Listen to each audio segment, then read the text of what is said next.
it's just because I can't carry one, right? So yeah, I will leave that for the gentleman on that desk. And as You we were a see, beard would be interesting. I want to think that right now these okay, so here's the thing, right? We around that is usually more didn't mean to bun that one, but let's hold that thought because it's going to be trifecta.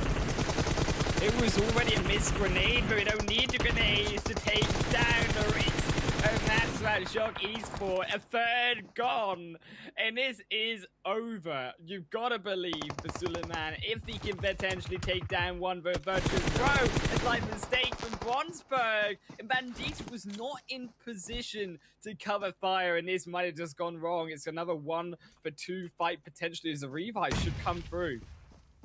1v1 right now, but there's the cover, and the com's not quite there yet. You can see Bandit is not really looking at the correct direction in a way. No, the land's kind of land, but that is an issue with some of these splits. And you know what? Oh, no. I love the fact that they will hunt some of these teams down along the shoreline, so this could change the fate of both teams. Here comes the shots. Bandita gets knocked down, rightly so. This was the upset we were looking at, but there's a trio remaining. He will wrap around a long way around, but is it good enough? Don't believe so. Yes, he gets knocked away, goes the second. The fate will confirm. Actually, no.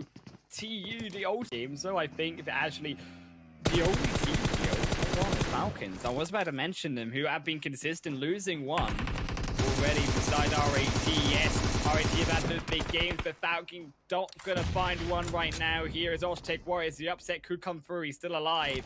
Can he confirm those knocks? So can he grab the kills? They have been able to muster. Another nade goes over, goes wide, and Basil's still alive. Oztech Warriors, where is the support to? Now they're finally coming in. He's been able to do work enough, but another grenade puts him down towards 40% HP. Man, that is a fight that they kind of need to wrap up. I think the entry lines on that northern edge is a little bit tricky, but that's the problem. You keep peeking and working around the same cover. That nade is eventually going to hit you, and the support now comes in. They've got a little bit of an advantage from a little bit more of an elevation, but this is a problem. As always, sometimes it's the macro that they need to think about. 500 meters on this map is extremely far if you don't have a vehicle, and even if you have a vehicle, it's a little bit too loud. Oh my days. That was a grenade and a half though. Tarzan, last no vision, snipes down Basil, and that's one of those fight-changing nades, but it's still not going to deter Daz. That confirms down another, but we'll get knocked as well. And Nade City on point, the instant kills everywhere in the fight. But look at the flag, he's in the blue. He takes down Damar, as is for the outplay.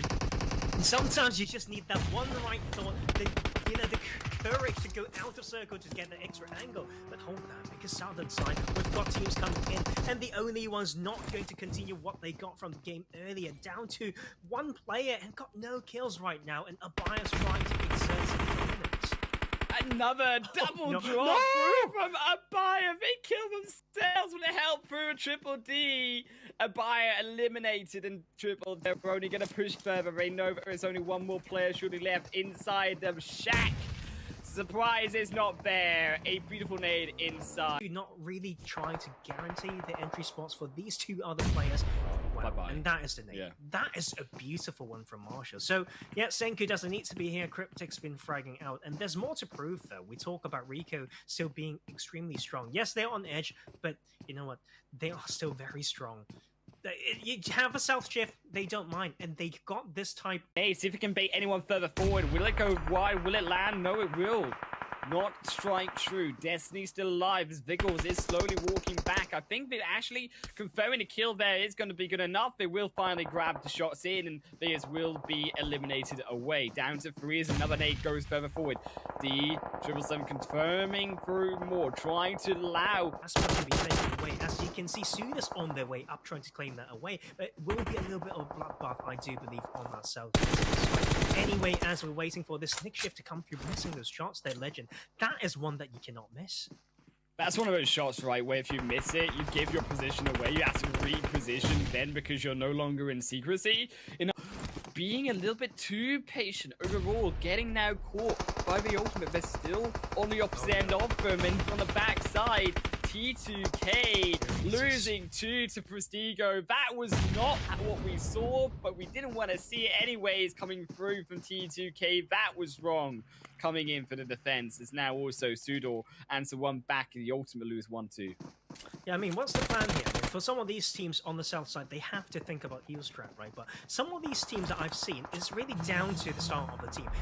Some of these teams will always have that in their back pockets. We've seen some key teams in maybe PMPL, Arabia as well as Europe West, they have that. But this is the time to maybe use it. As you can see, some of them are just kind of stuck in the middle. A little bit too far to rotate, a bit too far to run, but don't have a car either.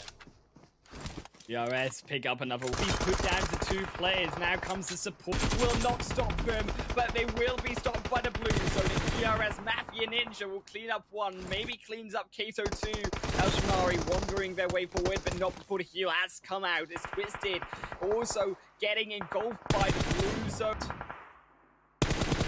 1 player alive, but they made the push at least enough to keep 1 in the game right now. But can they keep themselves still in the game enough with 10 teams still remaining? These placement points are nothing with 10 teams still alive. Is an 8 slightly too short, but D. Amar barely goes up too much, but a nade or a molly, should I say, will be enough to burn down 2. But Mafia gets spoiled himself. He will get knocked out. His Twisted Minds will finally be flushed through, but so are weakened. Now, rest of DRS. They lose another, and Amar might have been allowed this edge further in. He might have been allowed away further forward, but he's on his own. It's a 2v1 situation, Tarzan, and they're still closing in. The blue zone is there to say another tale. It's great by Amar. I mean, they know this. That is the function of their anchor player, right? You can at least have 80% of their rotation made just because you've set someone up to grab info, and that is a great hold. 1v3 on that side, but let's not forget about Suda. They are the team that we're waiting for to wake up as we see DRS down to that. We let go of some of these as well. Then Amar is a solo player. He tries to fight back. Yes, he will manage to do it. He finds revenge, but not before the zone hits him out. And Yala, given a free win, I'm not sure they even know what happened. I mean, it's the landscape, right? It's Sandhawk. But what they made is so good.